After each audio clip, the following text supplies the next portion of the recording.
हमारे चैनल को like, share and subscribe करना मत भूलिएगा। एक समय की बात है, एक शहर में एक खुशहाल परिवार रहता था। लक्ष्मण और पायल अपनी ज़िंदगी में बहुत खुश थे। दोनों एक दूसरे से बहुत प्यार करते थे। दोनों की ज़िंदगी बहुत अच्छी गुजर रही थी कि अचानक उनकी ज़िंदगी में एक नया मोड़ आया। एक दिन लक्ष्मण ऑफिस के लिए घर से निकला।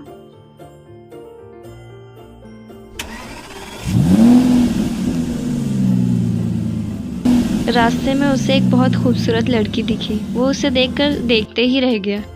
लक्ष्मण अपने ऑफिस पहुंचा और अपने कैबिन में गया। जैसे ही वो अपनी कैबिन में पहुंचा तो वहां उस लड़की को देखकर हैरान रह गया। वो उसके पास गया और उससे पूछा, What is your name? My name is सपना।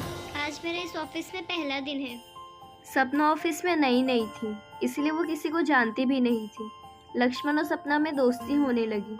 अभी कुछ ही दिन हुए थे कि सपना और लक्ष्मण में अच्छी दोस्ती हो गई। दोनों एक दूसरे के साथ काफ़ी वक्त गुजारने लगे और फिर दोनों में प्यार हो गया। लक्ष्मण ने इन बातों की पायल को कोई भनक नहीं होने दी। एक दिन सपना और लक्ष्मण किसी पार्क में मिले तो सपना लक्ष्मण से शादी की जिद करने लगी। सपना चाहती थी कि वो और लक्ष्मण शादी कर लें। सपना को पायल के बारे में कुछ भी नहीं पता था। आखिर लक्ष्मण ने तंग आकर सपना को सारी बातें बता दी। सपना, मैं पहले से ही शादीशुदा हूँ। मुझे माफ़ कर दो, मैंने तुम्हें ये बात पहले नहीं बताई, पर मैं तुमसे बहुत प्यार करता हूँ और मैं तुम्हें खोना नहीं चाहता। इतना बड़ा झूठ कहा तुमने मुझसे। तुम्हारी हिम्मत कैसे हुई मेरे साथ ऐसा करने की? मैं तुम्हें कभी माफ़ नहीं करने वाली। चले जाओ मेरी नज़रों के सामने से। मैं तुमसे बात ही नहीं करना चाहती। कुछ दिन गुजर गए पर सपना ने लक्ष्मण से कोई बात नहीं की। सपना प्लीज़ मेरी एक बार बात सुन लो, प्लीज़ सपना। लक्ष्मण ने सपना से बहुत रिक्वेस्ट की, फिर भी सपना नहीं मानी। आखिर एक दिन सपना ने लक्ष्मण से बात की। सपना प्लीज़ मेरी एक बार बात सुन लो, प्लीज़ सपना। ठीक है, बोलो। मैं तुमसे बहुत प्यार करता हूँ सपना, और मैं तुम्हारे लिए कुछ भी कर सकता हूँ। जो तुम बोलोगी मैं वो करने के लिए तैयार हूँ। तो ठीक है, तुम अपनी बीवी को छोड़ दो और मुझसे शादी कर लो। मैं उसको कैसे डिवोर्स दे दूँ? वो मुझसे बहुत प्यार करती है और वो कभी मुझे डिवोर्स नहीं देगी। ठीक है, फिर मेरी ज़िंदगी से दूर चले जाओ और जो करना है वो करो। तुम एक काम क्यों नहीं करते? जान से मार दो अपनी बीवी को और फिर तुम और मैं साथ में हमेशा खुश रहेंगे। ये तुम क्या कह रही हो सपना? मैं ऐसा नहीं कर सकता। आइंदा मुझसे तभी बात करना जब तुम अपनी बीवी से अलग हो गए रहो, वरना मत करना। लक्ष्मण को कुछ समझ नहीं आ रहा था कि वो क्या करे। वो बहुत परेशान था। उसे ऐसे परेशान देखकर पायल ने उससे पूछा, क्या हुआ? आप बहुत परेशान दिख रहे हैं। हाँ, मैं परेशान हूँ और इसकी वजह सिर्फ तुम हो। इतना कहते ही लक्ष्मण ने पायल को जलाकर मार डाला और फिर सपना के साथ शादी करके उसी घर में रहने लगा। सपना ने शादी के बाद जॉब छोड़ दी और फिर वो हाउसवाइफ बनकर रहने लगी। ऐसे ही कुछ दिन गुजर गए। एक दिन जब सपना घर पर अकेली थी तो उसे अजीब अजीब सी आवाज़ें आने लगी।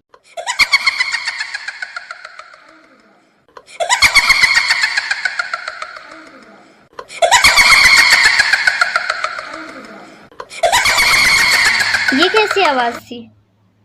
और जब लक्ष्मण घर आया तो सपना बहुत डरी हुई थी और उसने लक्ष्मण से सारी बातें बताई। लक्ष्मण, आज जब तुम घर पर नहीं थे तो घर पर अजीब अजीब सी आवाज़ें आ रही थी। मैं बहुत डर गई थी। नहीं सपना, ये ज़रूर तुम्हारा कोई वहम होगा। ऐसा कुछ भी नहीं है, तुम टेंशन मत लो। अगले दिन दोबारा जब सपना अकेली थी तो उसे आवाज़ें आने लगी। कौन है? सामने आओ।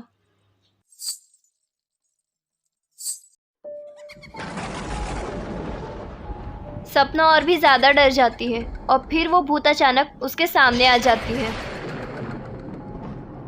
सपना उस भूत को देखकर डर जाती है। पहचाना मुझे? मैं पायल हूँ, जिसे तुम और लक्ष्मण ने मिलकर जला दिया था, और अब मैं तुझे जलाऊंगी। नहीं, प्लीज़ पायल, मुझे माफ़ कर दो, प्लीज़।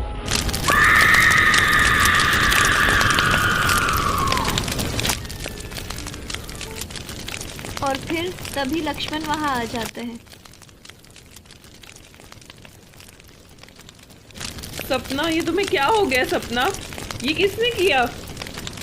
लक्ष्मण ने सपना को बचाने की कोशिश की पर वो नहीं बचा सका। सपना को मरे हुए कुछ दिन गुजर गए थे, पर अभी भी लक्ष्मण उस सदमे से बाहर नहीं आया था। अब लक्ष्मण के साथ भी वैसी ही घटनाएं हो रही थी जैसे कि सपना के साथ होती थी। कौन है? मेरे सामने आओ। लक्ष्मण इन घटनाओं से बहुत डर गया था। वो इन्हीं बातों को सोच रहा था कि अचानक पायल उसके सामने आ गई। वो पायल को देखकर बहुत डर गया। तुम यहाँ कैसे आई?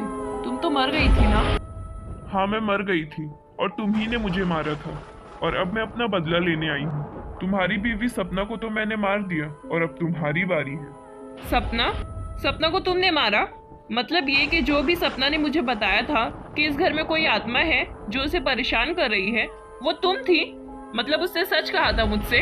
हाँ, वो मैं ही थी और मैंने ही उसे मार डाला। तुम्हें क्या लगता है तुम दोनों मुझे मारकर अपनी जिंदगी खुशी से गुजारोगे? नहीं, मैं ऐसा कभी नहीं होने दूंगी। सपना को तो मैंने मार डाला, अब तुम्हारी बारी है। अब तुम्हें मुझसे कोई नहीं बचा सकता। नहीं, प्लीज पायल, मुझे छोड़ दो। प्लीज पायल, मुझे माफ कर दो। प्लीज मुझ पर रहम करो। क्यों? तुमने मुझ पर रहम की थी जब मैं उस आग में जल रही थी, चीख रही थी, चिल्ला रही थी? नहीं ना, तो अब मैं भी तुम पर रहम नहीं करने वाली। और बस इतना कहते ही पायल ने लक्ष्मण को जलाकर मार डाला। और इसी के साथ पायल की आत्मा को शांति मिल गई।